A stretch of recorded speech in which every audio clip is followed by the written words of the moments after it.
had a saying, there's a saying that says, God doesn't put more than two problems at a time on your table, right? Yeah. So if you have a problem, it will be like more of a, maybe you're either sick and you're broke, something like this, something like this.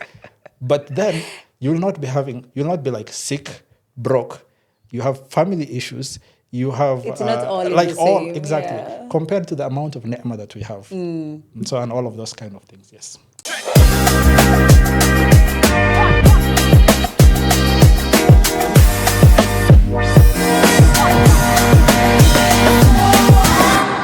Assalamu alaikum and welcome back to another episode of the Cultured Voices podcast. I'm your host, Dr. Fatima Mohammed, and today we are actually doing a very interesting episode with a founder of a tech company called Wanaag Solutions and a founder of a SACCO called Anfal Sacco. And that is actually who is sponsoring this episode today. So we thank Ahmed for being here.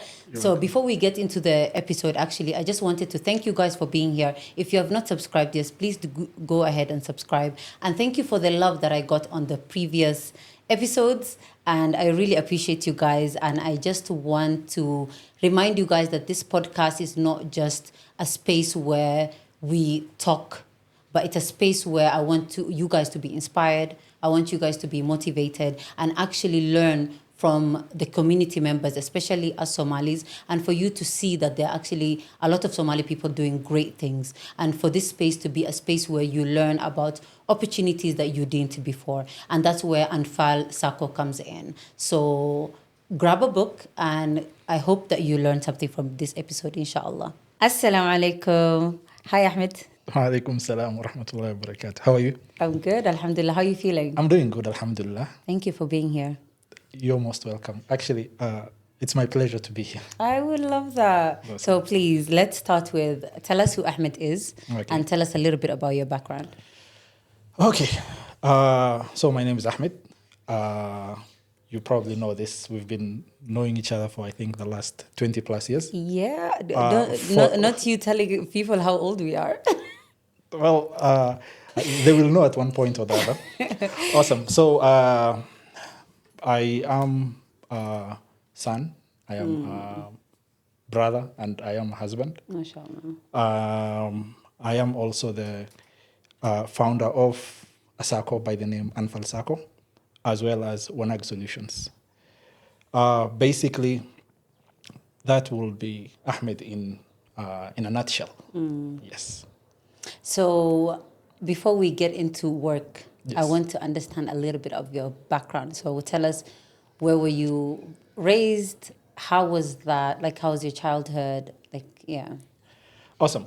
So I was brought up in Nairobi. I grew up in a place called South Sea. I am a proud alumni of Nairobi Muslim Academy. Hey. Shout out to teacher Fatima. Fatima Saman, as people know her. Our principal. Yeah, mashallah. There on, I went to secondary school, separate schools. Wasn't my best time. And then I went to university in China. I did computer science in Guangzhou, China. You probably know some of this because I also went to China, yes. you also went to China. And we actually met briefly in China. I think my first year. Yeah. My first year when I came. So I did computer science in Guangzhou. Most people call it Guangzhou. But just for the people out there, ZH always is pronounced as J in Chinese. Yes. So which makes it Guangzhou. Yeah. I then came back to Kenya. And ever since, I have been trying to find my footing in Kenya. Yes. How was your experience in China? I loved it. Me too. I always say it.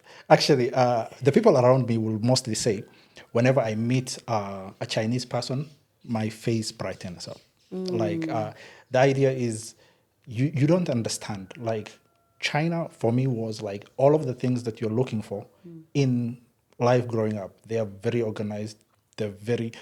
most people will say, like, racist, but they're not racist. They're mostly, like, just ignorant of who you are as a person. But I loved the culture. I loved the food. I have actually dreamt of going back to China at some point or the other. Probably thought of buying my first house in China as well. Really? Yes, That's interesting. I actually thought about it for a very long time. And if it might not be my first house, but inshallah, at some point, I might actually live in China for a couple of years. I actually feel a bit different when it comes to like seeing Chinese people, because I feel like Chinese people in China are completely different than Chinese people in the West. Do And you think? yes, that will be Yeah. true. Because Chinese people in China are like what, 1.5 billion people who are still in the motherland. Yeah. So everything is new to them. But Chinese people outside China will probably conform to whatever is there. For example, a good thing is when they come to Kenya, for instance, they try to pick up local cultures. I think maybe a Chinese, like maybe a local Chinese will tell them like this tribe are known for stealing, or this tribe are actually very this. So I think they pick up something like this. Those in the West, for example, will associate black people with things like crime because that's what they have actually learned. That's what they know. But in China, everybody doesn't know any of this. So like it's actually amazing, and they're actually amazing people according to my own They really experience. are. Honestly, I feel like Chinese people are very, very disciplined, and that's one of the things that I really learned. Even with me, that's one thing I really learned in China is to be disciplined. Even when it comes to food, like I always say, I think like even in the previous 2 episodes, I talked about how they eat at a very specific time, which I appreciate so much. And even their like exercises, I feel like their lifestyle is just so good. I feel like we have a lot to learn, and I have learned a lot in China. They're proactive. That's one of the things I love about them. The fact that they would, actively do things and seek things and try to do this. That is amazing. And it's a culture that I've brought home from China, being the proactive aspect of it. And I loved it. Yeah, Yes. that's great. So tell us a little bit about like why did you go into, you said you studied computer science? Yes. Yeah, what made you go into that? To be honest, nothing special. So basically, I went to China to study language for about 6 months. And then I had the opportunity to come back to Kenya and study a course of my choice at any university. But before I came back to Kenya, I decided to also just apply.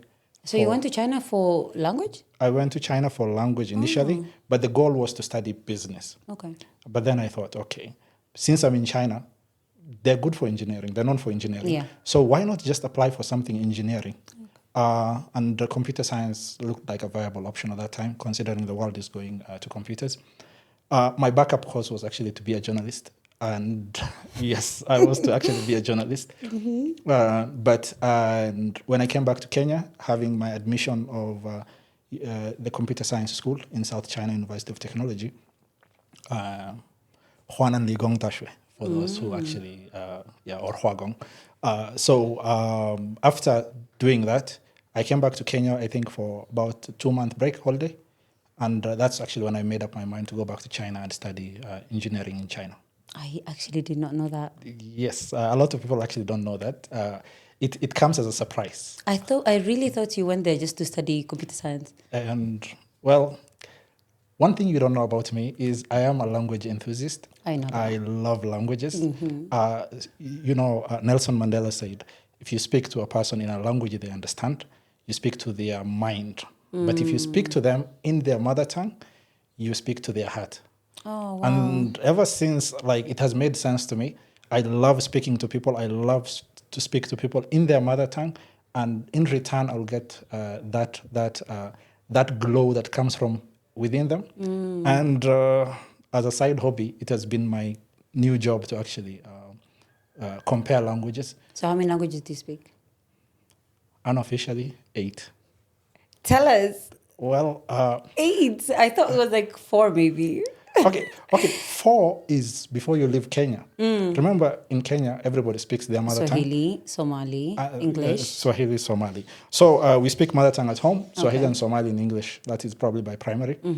But because we went to Nairobi Muslim, I grew interest in Arabic language. Yeah. And then I didn't focus on it as much in high school, but I was better off. Like I already knew a good chunk of it.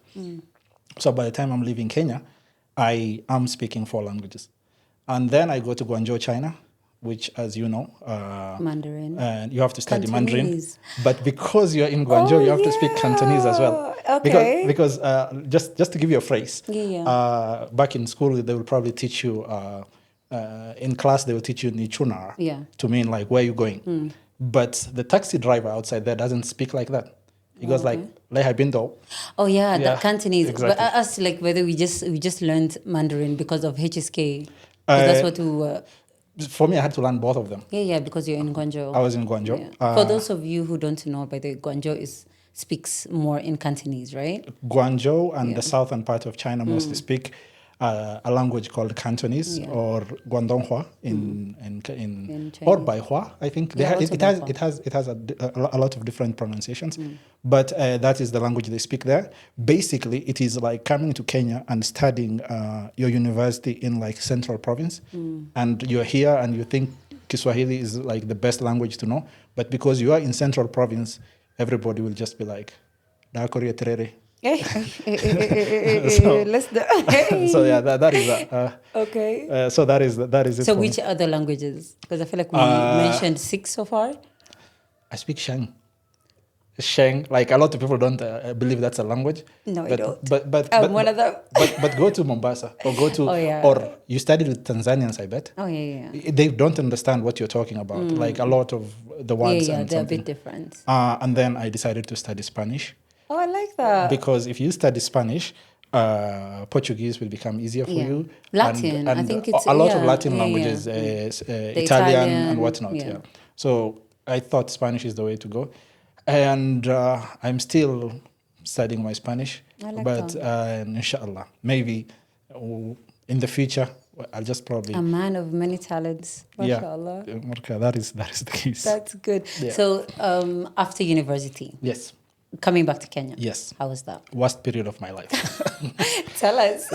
So here's the thing. A lot of people don't understand this. I came back to Kenya in 2016.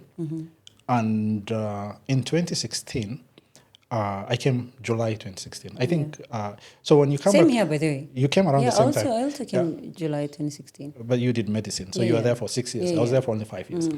So I came back in July 2016, and from July 2016 all the way to and what is it called? Around 2017 December. That was like one of the worst periods of my life.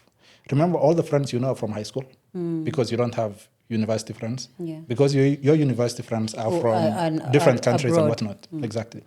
And so the entire thing, like getting back into the Kenyan culture, and you're from a lifestyle where everything is in order, and you come to Kenya and you feel like And education, by the way, like in school, and then the workforce is just completely hectic. different. Yeah, completely Exactly. different. Yeah. I came back, and as a computer science student, the best job I got was translation for the SGR. Okay.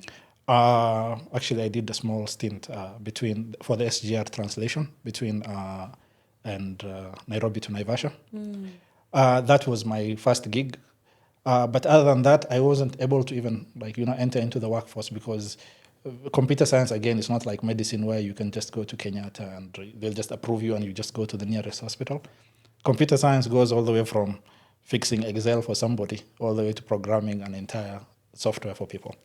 So that period was just crazy. Socially, work-wise, everything, it was just hectic for me. But alhamdulillah, I think I always say this about God for me. I try to relate with God a lot. So I say God is musabbib al-asbab, the one who causes things to happen, right, for a reason. And that point taught me how to actually cope with life in general. And how accept to cope. things that come. Exactly. Yeah. And alhamdulillah, I got my first job. My second job after in 2018. After I made drastic changes. And from there onwards, I do try to advise people who go abroad or send their children abroad. Yes, it will be a good exposure, but coming back, it might be actually difficult finding their footing, unless maybe somebody has something to give them to do at that specific point. Or even like have a mentor of such. I honestly believe highly recommend like mentorship. Exactly. Whether it's like even your parents mentoring you, or having somebody in the workforce, because even as a person who came from abroad into Kenya, and especially even as a medical doctor, it was very difficult because a lot of us don't even know where to start. We don't even know where to begin. We don't know the regulations and stuff like that. Yeah. So it would be incredible if you have anyone in the space or career you're going into, I highly recommend to get somebody who can show you the way, because it can be really, really hectic, even honestly for people who even studied in Kenya, but more importantly for people who are abroad, because the culture and the education and things are just completely different when you come back to the country, I believe. Yeah, generally, like, as much as I hate to say this, somebody once told me, study who you know and not what you want.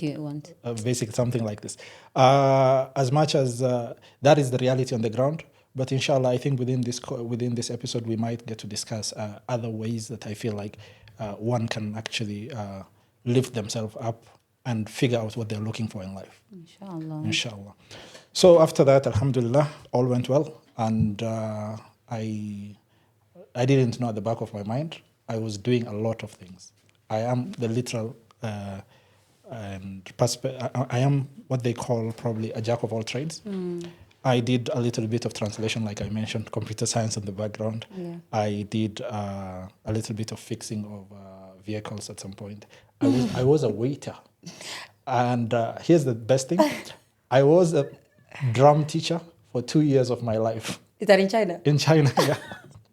But I was also what is it called? I was a language English teacher. For you, it was easy, I think, with English. For me, they literally just flat out went, we're looking for Americans, British, or something like this. But because I'm African, they just assumed I'm good at drumming. And that is if you check my Instagram, you should probably see I have a class of children I'm teaching at some point. Yeah, that is. I did music, basically basic drum drumming. teaching. Yeah, as a drum teacher or something like this. That is very interesting. So, and I didn't know at that specific point, but I was all over the place. I felt like I don't know where I'm going with my life. Until I later on got to see where all of this was headed towards. And alhamdulillah, towards the end, I did end up understanding where and all of these things are going. Yes. So how did, from language, because you said you were a translator at one point, how did you go from there to opening your own or starting your own company? Well, it was a very long journey. Language happened, real estate sales happened. Somalia, field engineer happened. I was probably a civil engineer for what is it called? A company in Kismayo. Okay. I was there for about a year. Came back, got married, tried a couple of things, but then I stumbled upon a paint production company that was looking for somebody to assist them with their operations. Remember, I have experience in a lot of different sectors. Yeah. These guys took me in as a general manager to help them manage both the production aspect of it and the sales and the books and everything. They had also seen that there's a company called Odoo, and they decided to take up Odoo. And they told me, since you're a computer science student, study this thing. And I did study it. 1 year later, they ended up not using Odoo, but I had already seen a glimpse of hope inside Odoo. And from there onwards, I decided to slowly venturing out into creating my own company, or actually consulting on Odoo. And what is Odoo for those of us who don't know? So basically, I'm going to start from the bottom, right? Because sometimes we do tend to just imagine everybody knows what we know. Yep. So a lot of people have heard of QuickBooks, which is a software for accounting. So QuickBooks on steroids is actually an ERP system. When QuickBooks, when a lot of business processes come under one thing, it's called an ERP system. Okay. Let me just put an ERP system on the side a little bit. We go back to a different aspect. Remember about 30 years ago, everything you have in your phone was a different thing. Maybe the torch was a different thing, the calculator was a different thing, and so on and so forth. Now, today, all of it are in one device. And sometimes we even have the luxury of carrying 2 devices. So now basically means we are working with 2 watches and 4 cameras and so on. because a lot of people don't understand cameras. There was like the capture camera, and then there was the video cam. Now your device has like two cameras. Yeah. Exactly. Now putting everything in one device is the goal, is where we're headed to in life. Huh? So in business, it's also the same. Putting your accounting, your payroll, your marketing, your website, social media Yeah. in one device is what we call, in one system, is called an ERP system. Now, take a small example of today. You have socials, I bet. Yeah. You have what? Facebook. Yeah. You have LinkedIn, Yeah. Twitter, Yeah. TikTok. Yeah. Obviously. Okay. Now, those four are not related, right? So if you were to post a post on all of those four, how would you do it? By that, these days, there are apps that help you put in all of them. One app that can help you put in all Kinda, of yeah. it. Now, that is the functions we are looking for. A lot of the people don't know of those apps. What they will do is they will go to Facebook, post something, and then go to TikTok and post, and then go to this. Now, one of the functions Odoo does, or an ERP system does, it puts all under one bracket. So Odoo is an ERP system, and it does all of that under one. So what it does is, for the marketing, it puts all of the socials under one. For the issue Administrative. admin related, sometimes manufacturing, sometimes the website, the leads that you get, all of it under one roof. Basically, Odoo gives you 87 applications for the price of one. That is what an ERP system is. That is very interesting. So how does that like fall under your company? What does your company, like, how does it merge with Odoo? So my company is called Wanaag Solutions. Wanaag Solutions is a partner of Odoo in Kenya. So in every country Odoo goes to, Odoo is actually a Belgium company. In every country that Odoo goes to, they try to look for local partners. And the local partners understand the local problems, the local rules, the local stuff like this. For example, the payroll in Kenya, we have the deductions, we have the SHA, the SHIF, the housing levy, and so on. Now, that is not something Odoo focuses on. So they have to consult local partners like ourselves to actually help people with integrating those kind of functionalities within the system. Now, granted, Odoo has actually done the payroll aspect of it in Kenyan, but there's things that they've not done. For example, integrating Safaricom's M-Pesa. Remember, almost every business has like a pay bill or a buy goods or something like this. So those are things that we do. We actually help people do 5 things. We help them implement. We help them, we do the business analysis. We do the customization. We do the data migration / deployment. We do the training. And then we also offer support, post-live support, whenever they go live to the system. So in other words, like full on like tech support and admin and everything under the same roof. Remember when I told you jack of all trades? Yeah. This is where it was headed. I am thankful, alhamdulillah, that at some point I got to witness this in my lifetime, where like I was totally confused about what I was doing in life, and coming back and seeing that everything I was learning was actually coming to one specific point, and that is where it has all headed.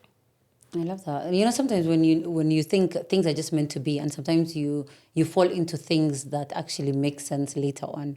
Exactly. Like it's actually one of the things I'm grateful for in this day and age. In fact, I was grateful for this about a few days ago, where like I faced some form of challenge, and it literally brought me down. Like I felt like,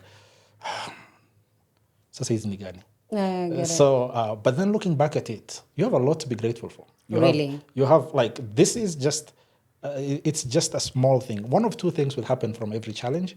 Either you'll grow into it, or you're learning something from it, or one is to grow from it, and another one is just to be tested if you are going to be thankful for the things that you have. Exactly. Because you know, sometimes one thing can be the one that goes wrong, and you forget all the other things that actually went right. I had a saying, there's a saying that says, God doesn't put more than 2 problems at a time on your table, right? Yeah. So if you have a problem, it will be like more of maybe you're either sick and you're broke, something like this, something like this. But then you'll not be like sick, broke, you have family issues, you have It's not all in like the all same, exactly yeah. compared to the amount of ni'mah that we have. And so and all of those kind of things. Yes. Makes sense. So one more question about your, like, Wanaag Solutions. Yeah. Who does it serve? So before I get to who does it serve, the concept behind Wanaag Solution, uh, I'm not trying to go the vision mission kind of style, but about 10 years ago, somebody there's a lady, a professor lady I helped. She was she was an American professor, so I did help her. Like she needed something picked up from point A to point B, and then she asked me, how much do I owe you? Is it? And I was like, nothing. I was just doing it out of the goodness of my heart. She said, I'll give you something then that is not money. And then she gave me an advice. She told me, do what you love doing and make sure you get paid for it. I love that. So that stuck with me. Do what you love doing and make sure you get paid. get paid for it. Now, my big issue is I love two things. I love helping people And I love money. and I love solving. No. I love helping people and I love solving problems. That It's was okay my to thing. love money too. Well, money was the biggest challenge for me because if I love helping people, I will help you by solving your problem. But because I love helping people, I will not charge you money. Okay. So I was doing the Lord's work, basically. I can see that. so so I had to go through a lot of learning, and it dawned on me towards when I was starting Wanaag Solutions. I did not even think about it, but helping people, as you know, in Somali is like doing Wanaag, right? Yeah. So you're like in Swahili or English, it will be like Good, doing good. kufanya wema, Yeah, or doing doing good. While solutions is like solving problems. Yeah. I hadn't thought of it, but I thought like that was the best name. I love that. Wanaag I love it. Solution. But every time whenever you understand the story behind Yeah. what people do and the meaning behind it, it's incredible. Well, just like you, I found out later because when I was doing it, I wasn't actually aware I was doing it. I just felt like Wanaag Solutions sounds like a nice name. Our subconscious is very. It's amazing, mashallah. It really is. So that is what I did, and Wanaag Solutions was born from wanting to do good and solving people's problems. Solving problems. So Wanaag Solutions currently, like, what is Wanaag Solutions supposed to do, or who does it serve? It is serving anybody who has challenges related with tech, especially the ERP system, the ERP world, where you're trying to put all of your business operations under one platform. So in this specific case, we specialize in Odoo because Odoo is by far, according to my experience, one of the best ERPs out there. It is very friendly. It looks like an app, like the dashboard on your phone, something like this. So because of that, it becomes easy to migrate to Odoo because you already have the concept of how apps work on your phone. Yeah. So in short, Wanaag is supposed to help anybody who is on board Odoo or anybody who is not on board Odoo and should be on board Odoo. Okay. Yes. I like that. So I have so many questions, honestly, for Wanaag, but I want us to get into like the meat of the conversation, Yes. which is Anfal Sacco. So, let's start. Tell me the backstory behind it. What is a Sacco? Let's start there, because since I start, when we first were discussing about Sacco, Yes. I didn't even know. I always see the word Sacco in different places, even on the matatus and stuff like that. But I really never knew it was something that Muslims can access. So please, let's start there. Tell us what a Sacco is, and let's begin. Awesome. MashaAllah. First of all, one of the things I'm most grateful for in life is to be born a Kenyan and to grow up in the Kenyan culture. And so Kenyans are very famous for something called a SACCO, which is in full, it's an acronym for savings and Is it credit. only Kenyan? They do have in other countries, I think it's called more of like a union or something like this. Somalis call it Skashato and so on. But these are mostly like people of the same field. For example, like a farmers union or like people who work at the shipping dock union, something like this. So Kenya went a step ahead and they made it more of like a microfinance, a small bank basically. So a SACCO is an acronym that actually means Saving and Credit Cooperation. So Kenya has almost over 4,000 SACCOs, and less than 10%, or like less than 10 SACCOs. We have like less than 10 Sharia-compliant SACCOs. Now, what do I mean by Sharia-compliant? So a normal SACCO basically does the savings for you. You can save with them.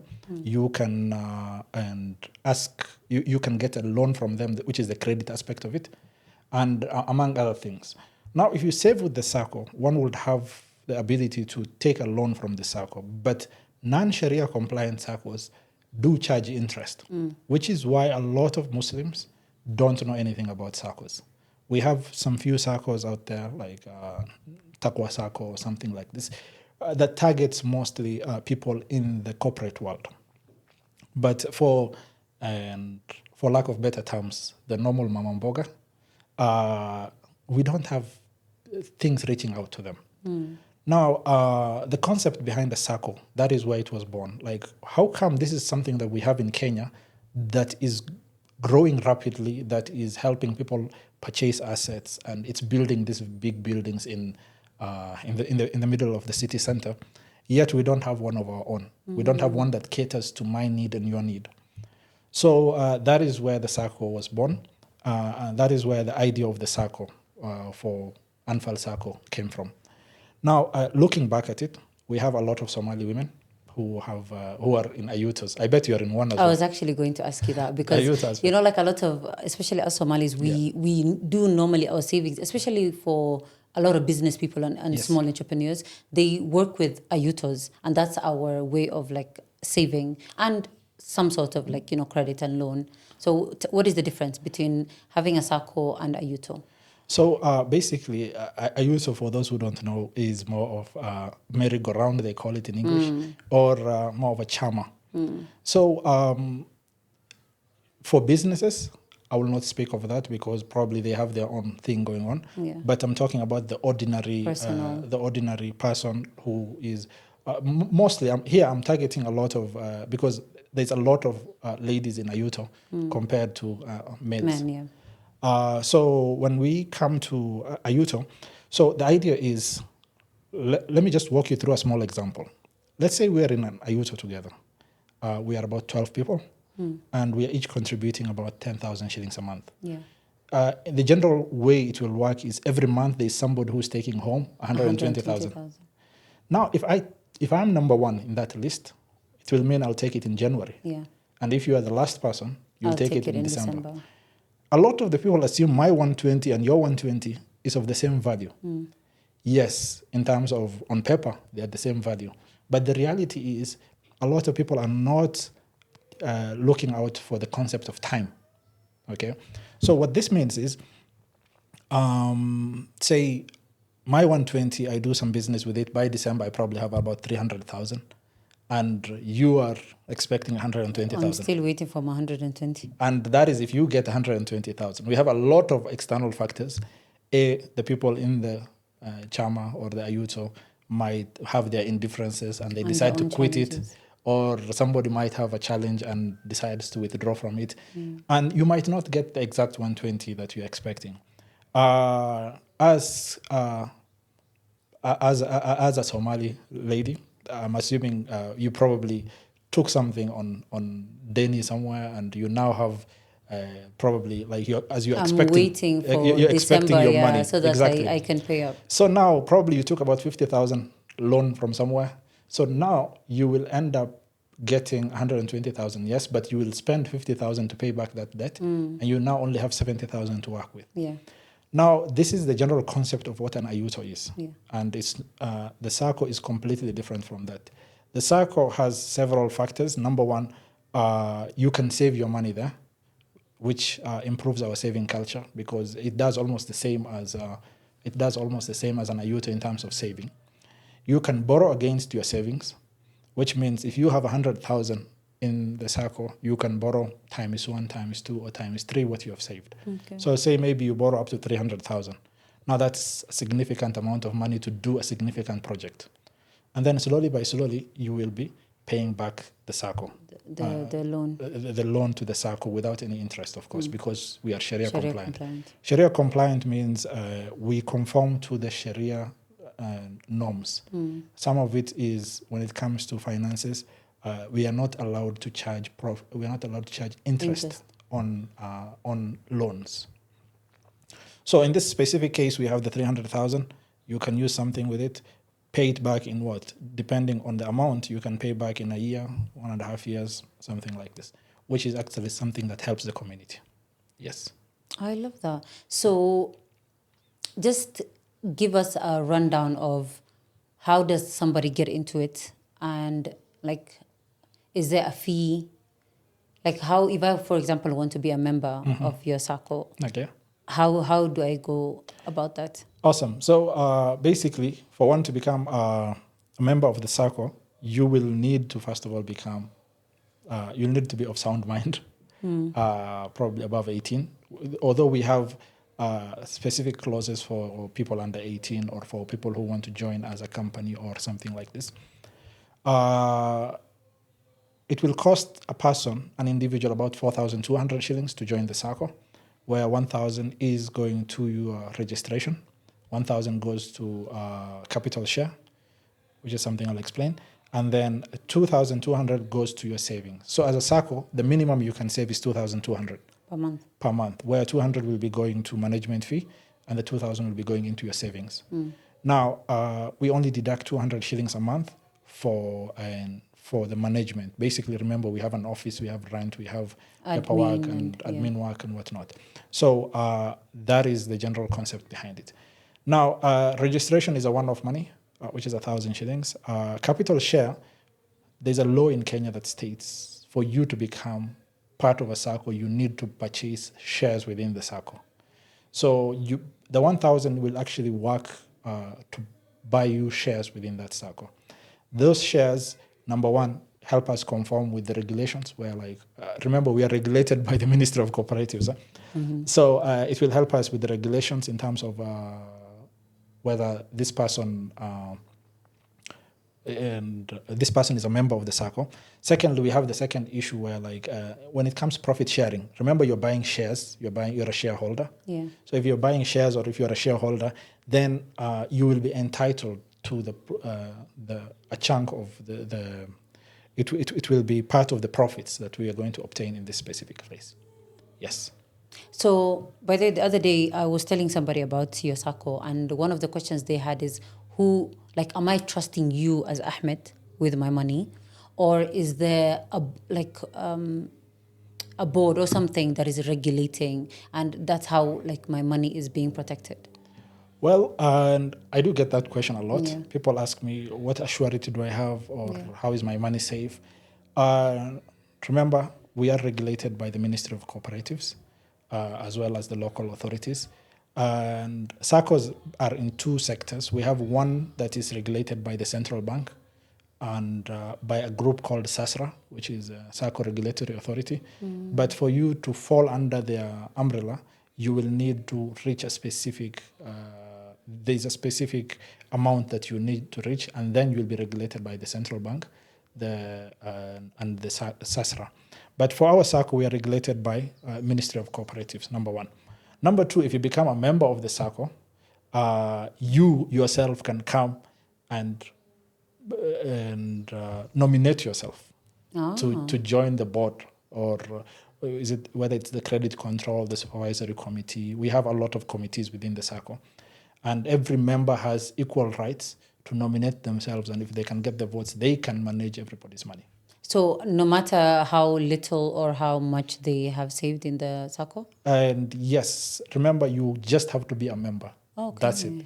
And remember, it means, like, you have paid the capital share, and that is, you become equal to the person with the highest shares if you are the lowest shares. Actually, that's what I wanted to ask. Yeah. So is there is that the 1,000 shillings that people pay for the capital share? Yeah. Is that the minimum, or can somebody have more? That is actually a very good question. A lot of people don't ask me that most of the time. But to be honest, the 1,000 is the minimum amount you can pay. We made it 1,000 intentionally. Other SACCOs go all the way up to 15,000, 20, 50,000 I've seen. But we made it 1,000 shillings so that you can buy a piece of the SACCO with as little as you can afford. However, So you can give people the playing field, like anybody can have anybody as can little as exactly. possible. However, remember we have like what? Let's say we are about 100 members, which means if everybody put only 1,000 shillings, that means your 1,000 shillings is probably what 1%. Yeah. Yeah. It will be Like around we're 1%. 100, yeah. Exactly. That is if we had 100,000 in the pool. Yeah. But if we had 200,000 in the pool, let's say No, that's everybody like except 0. yourself paid 2,000 shillings and you only paid 1,000, that would mean you have like 0.5. 0.25? 0.5%. Okay. 0.5%, which is exactly half. And the figure keeps going. If we have 1 million in the pool, you now have My shares would- 0.01%. yeah. Now, that is something that a lot of people don't consider. They just think 1,000 is enough and then they go. Let me just put it there. Exactly. So this will not affect your voting rights, but it will affect how much profits or how much dividends you get at the end of the year based on the work that we did. On the other side, there is a cap on what is the most you can purchase. Okay. And this cap was put there by the government and not ourselves. So one member cannot own more than 20% of the SACCO, which means if we are like 100 people and you bring 20,000 to the table, probably you cannot put 21,000 to the table, unless maybe the pool keeps shifting and we get more people and so on and so on. And what is the reason? The reason is so that, remember, this is a collective. It's something that's supposed to help a community grow. Community. If I own 99% of this community, then I will do whatever I want with this community. Okay. So that we don't get somebody owning a lot. The most one can own is about 20%. In other words, so it's to regulate what one person and their power. Yes. In other words, in the SACCO. So that you don't become the sole shareholder or something like this. Yeah. Or the most powerful person. The most powerful in the person. SACCO, Exactly. yeah. That will be it. But remember, the pool keeps shifting. Sometimes we'll have a member. Let's say every member decided to up their game, and now they're paying 5,000 for capital share. By default, 20,000 is now not going to be 20%. Yeah. So the pool keeps shifting because we are just putting more and more. And the more members, the less your shares will keep growing down, which is something that I wanted to be very clear about, because a lot of people assume this is like a business. And in business, you purchase 10 shares and those 10 shares are your 10 shares. It's not the same. In the SACCO, it keeps diminishing. It keeps going down based on the number who keep coming to the SACCO. And the amount that they Exactly. put in their own shares. Exactly. I don't think we got into this, but I wanted to ask, what made you want to start a SACCO? Okay. So there's no one direct answer, but the general concept is looking back as a community. There's a lot of things that we are doing differently with our fathers' generations, our forefathers. So one of the things is the way people grew up as a community is not and what we is not the way we will grow up. Okay. One of the things is the aspect of we're looking at the aspect of money. For example, in Somalia we have things called qaran. You know, right? Yes. So qaran is more of like a social insurance, where like if somebody gets sick and we need to collect the money and so on. If somebody does something, we need to do some of things like Or this. if there's somebody in the community that needs some sort of financial support, that's where we get to do that. It's like a nice pool of financial support from the community. Now the problem is my generation and the generation that will come next don't understand why we need to pay this money for this person.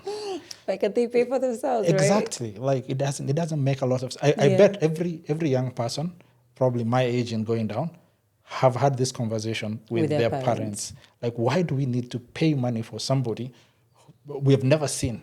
Something like this. Now, the SACCO is supposed to create more of like a social insurance where, okay, you don't actually get to pay your money, but if we need to do a collective for a specific person, then we can use some of your money as guarantee and we do that collective, and then we'll put back the money in the pool again. So some idea like this is what brought it up. And secondly, I wanted to create a community that is cohesive, a community that is not dependent. Like, remember things like Qaran and whatnot? They work on communal base, they work on tribal base, they work on something like this. So can we not have something that does not divide us, instead brings us together? Some idea like this is what I was looking at. And the long goal is, inshallah, in the future, become your own bank.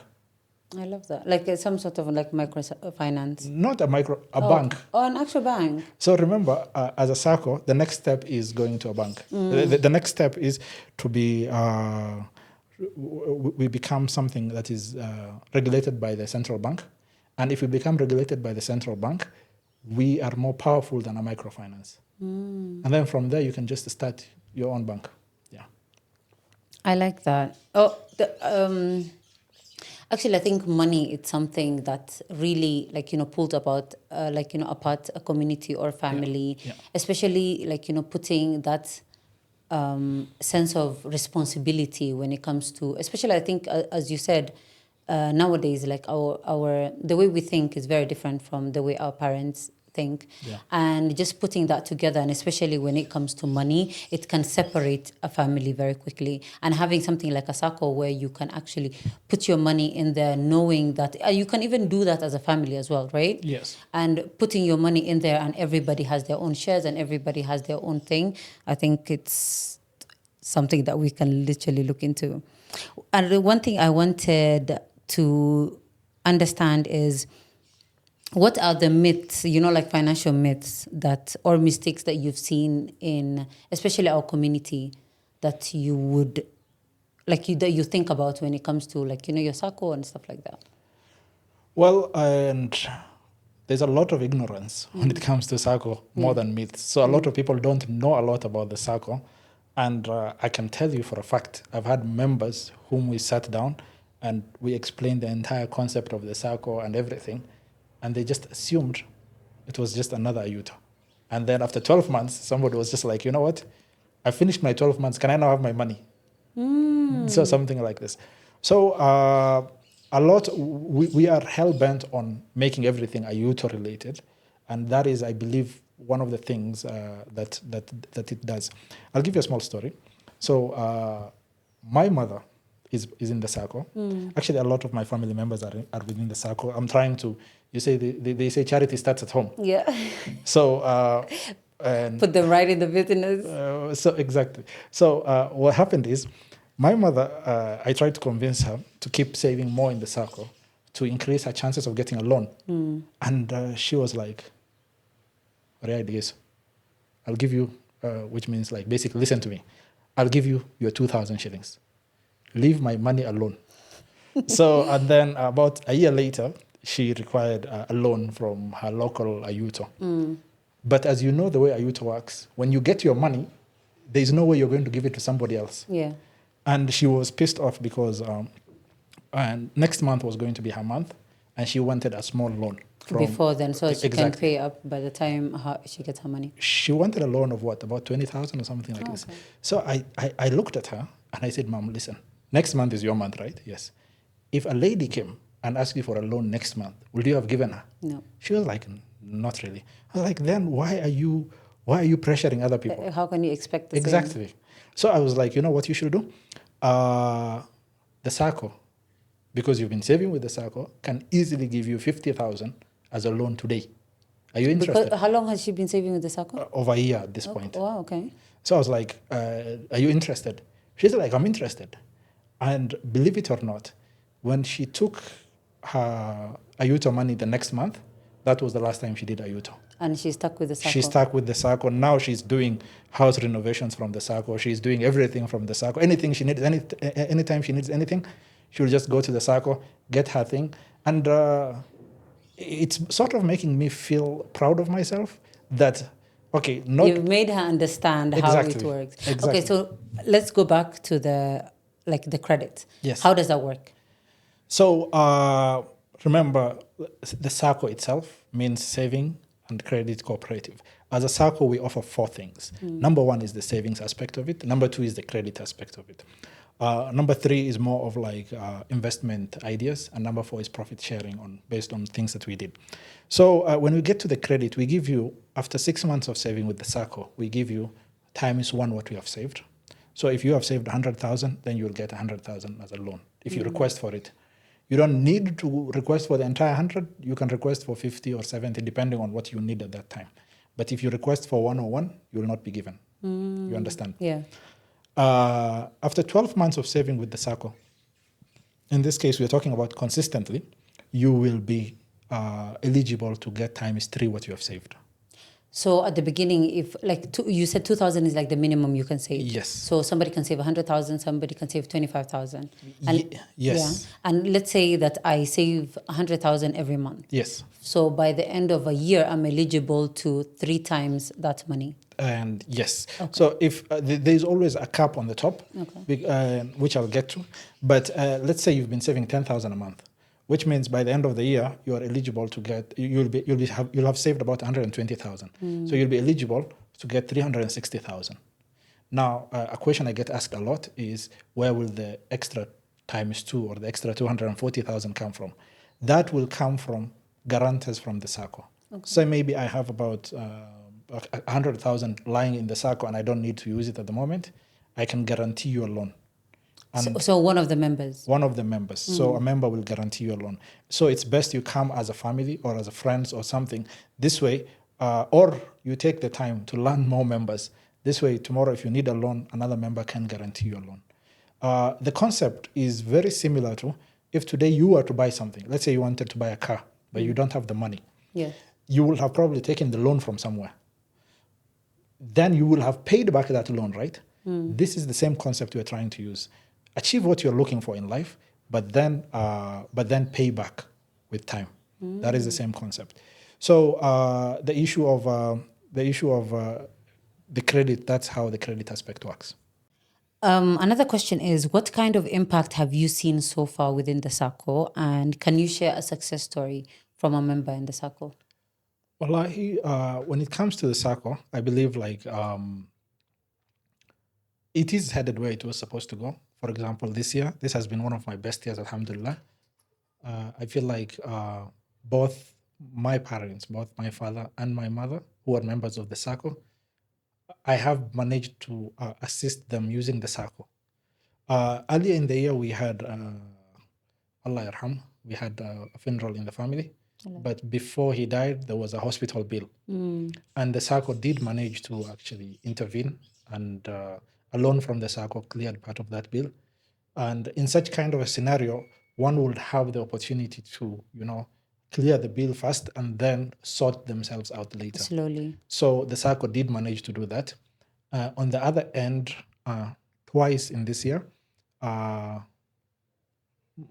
mother needed some form of renovation of the house, of a house she owns in Garissa. So the money for the renovation, remember, the general concept will have been, we will have gone into pocket and then something like this, zero accountability. But now the money came from the SACCO, and I showed her a financial plan where we can spend part of the rent that comes from that house to clear off the loan.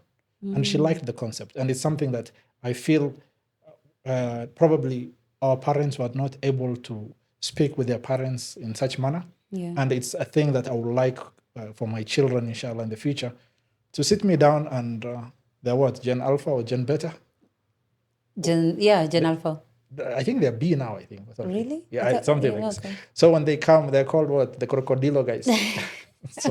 So I would hope if they learn something, they can also teach me. In this specific case, we have the issue of, because remember, we need to impact people, teach children how to save.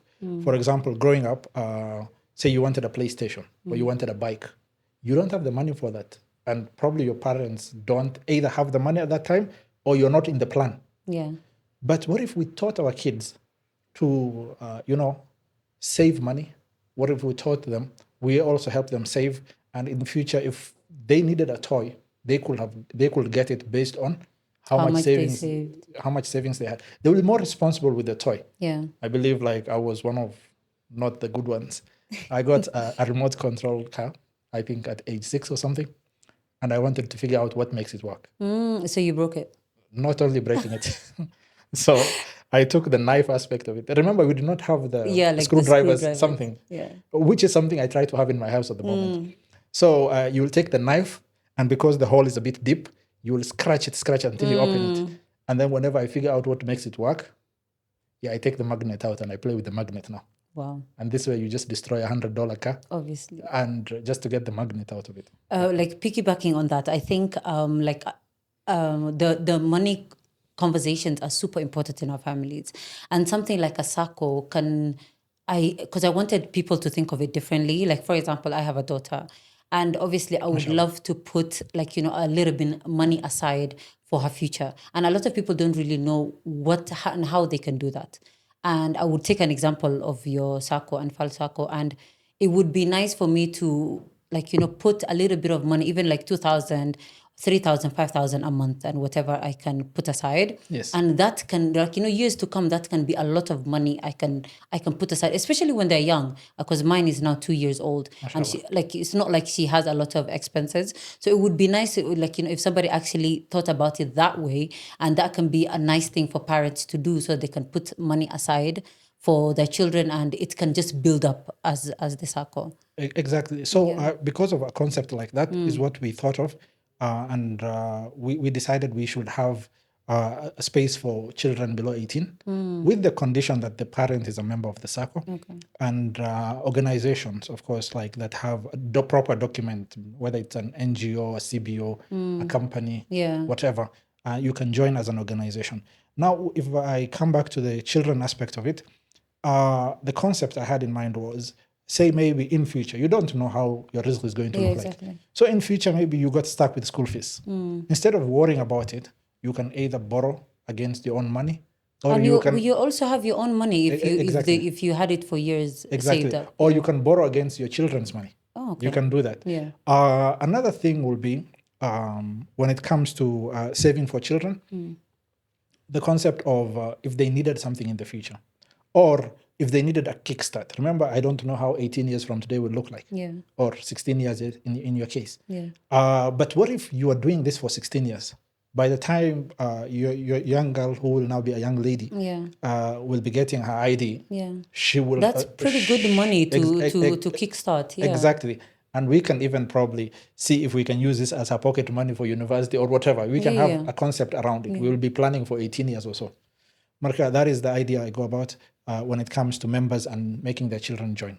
I love that. I think, as you guys heard, there's a lot you can do with a system the SACCO, and there's so many ways you can take advantage of it and save it. Because I feel like a lot of, especially our Muslim community and our Somali community, we would love to find ways where we can save without the riba aspect and the interest aspect. So this is a great idea, and you guys can honestly think about how you can, start saving, and whether or not you can even start small loans, even if you want a car and that's how you want to kickstart your career or your lifestyle in that way.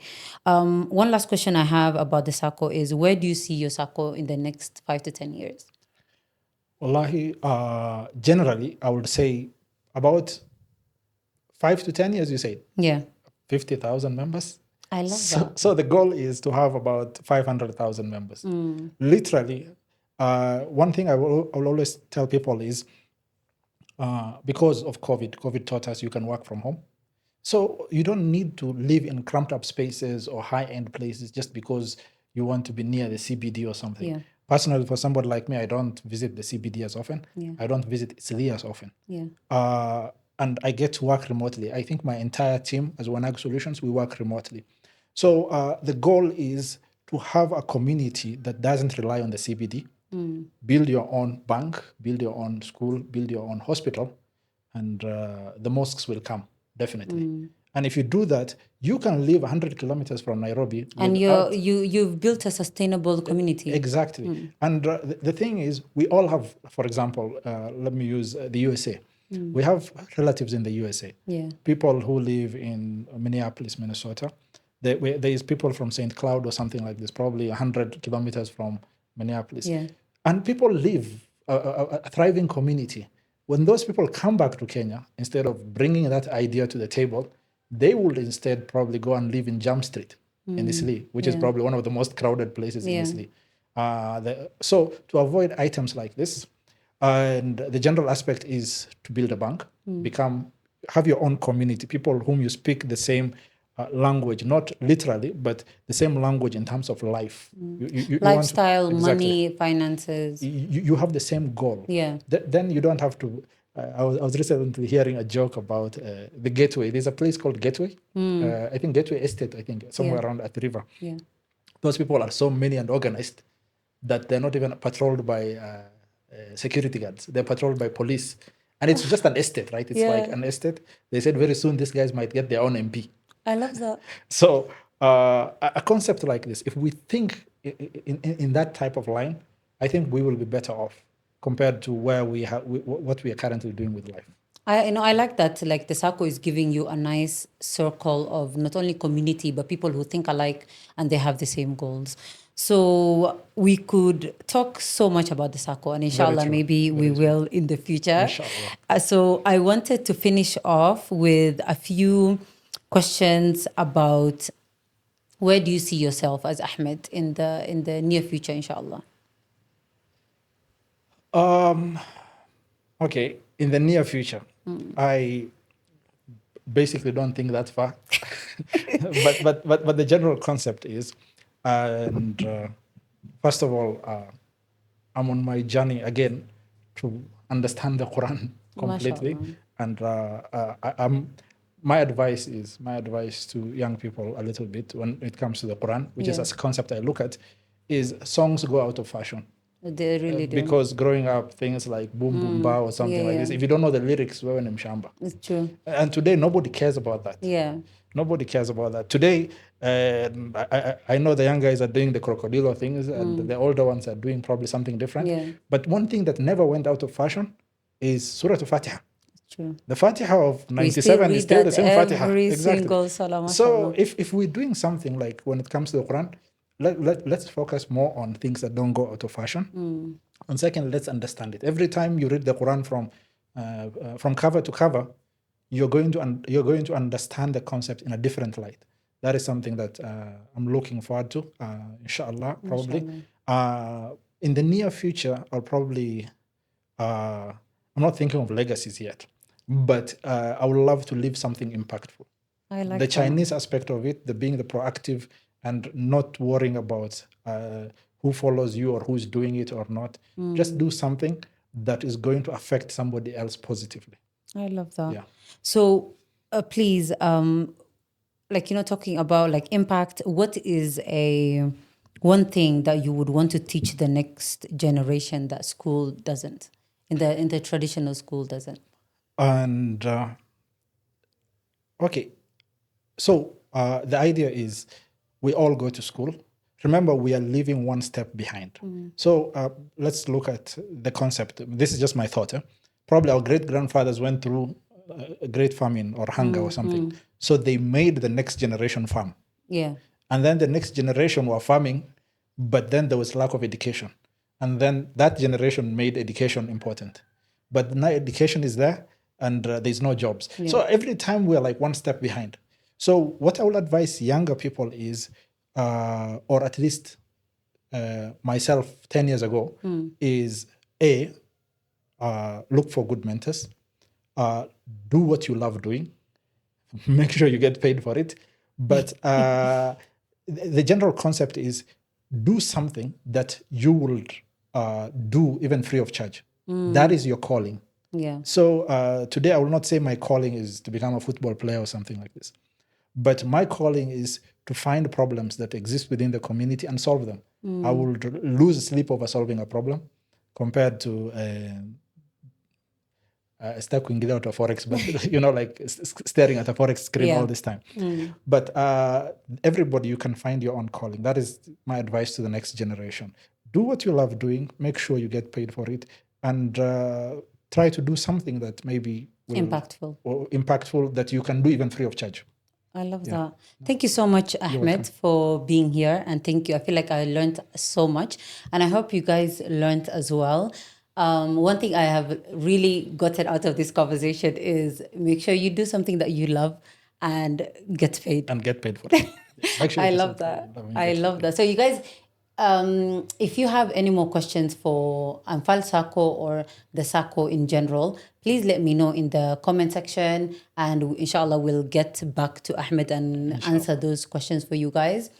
And thank you so much for being here. Thank you for being here until the end of the conversation. Inshallah, make sure you're subscribed. Make sure you like this conversation, and let me know what you think in the comment section. Inshallah. Until next time, assalamu alaikum.